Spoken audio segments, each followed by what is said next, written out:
In this video, I'll explain how you can start investing into your Charles Schwab Roth IRA. To get started, you want to go to the Roth IRA page on the Charles Schwab website, and I'll leave a link in the description so you can use that. But you want to make sure you have an account, and if you don't, you can use the Open an Account button in the top right here. Once you create your Charles Schwab account, you should be able to make your Roth IRA account now. So select Open a Roth IRA, and then you should see a page that looks like this. At the very bottom, select Get Started. Here, you just want to fill out all the info and then get to the very last page. And if everything looks good, go ahead and then create your Roth IRA account. Now, I'll show you how you can connect an external bank account to your Roth IRA so that way you can transfer money into it.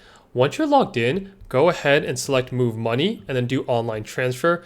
And then here, select Link an External Account and click Continue. And then here, you'll see I have a couple accounts already connected, but you want to use the Add Account button.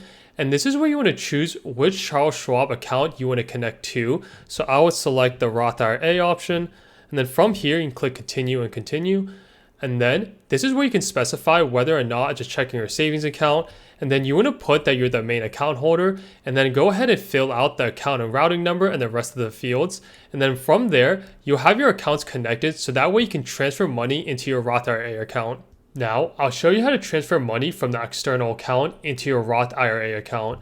So from here, select the Move Money section and then the Online Transfer tab.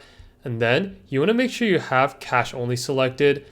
In that From dropdown, go ahead and choose your external account you just connected to. So I'll use my checking account as an example. And in the To dropdown, make sure you put your Roth IRA here.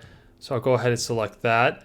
And then you should see here a couple of different fields. You want to make sure you go ahead and fill those out. So for the contribution year, I'll go ahead and put 2025.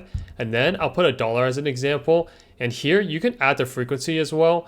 And then I'll put the transfer date as today. So I'll go ahead and select Continue. You should see this final confirmation page. It shows you how much you're transferring and which account you're transferring from and which account you're transferring to. So once you have that confirmed, go ahead and click Submit. Now I'll show you how you can buy a stock or ETF in your Roth IRA account. In the Trade tab, select Stocks and ETFs, and then in this blue dropdown, this is the account that you want to buy your stock in. So go ahead and make sure that your Roth IRA account is selected.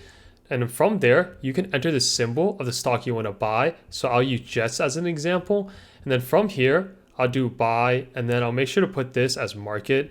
And then you can select Review Order. This will show you the final confirmation page, and then once you're ready, select Place Order. Now, I'll show you how you can set up automatic investments. I want to point out this only works for mutual funds, it doesn't work for ETFs. On the top here, select Trade and select Automatic Investments. You might see a screen similar to this. What this means is that you don't have any mutual funds that you've bought yet that you can set up for automatic investments. But here, once I switch to my Roth IRA account, you'll see I have two mutual funds here, and I'll use the bottom one as an example. But once you have at least one mutual fund, you'll be able to click Enroll. And then from here, you can put the amount you want to automatically invest and how often you want to do it. So I'll go ahead and put 100 here. I'll choose monthly, and I'll put today's date as a starting date. Then I'll click Continue. This is the final confirmation page. Once you're ready, you can go ahead and click Submit. Now that you set up automatic investments, I would always double check the first couple of times it runs to make sure everything looks good. So here, you can go to Accounts and select Transaction History. And in the blue dropdown, make sure you have your Roth IRA account selected. This will show you the transaction history for all the things happening in that account. And then you just want to double check that it's happening as frequently as you want it. So once you've done that, then you should be good to go. If you want to learn how to view your IRA contributions, then check out this video.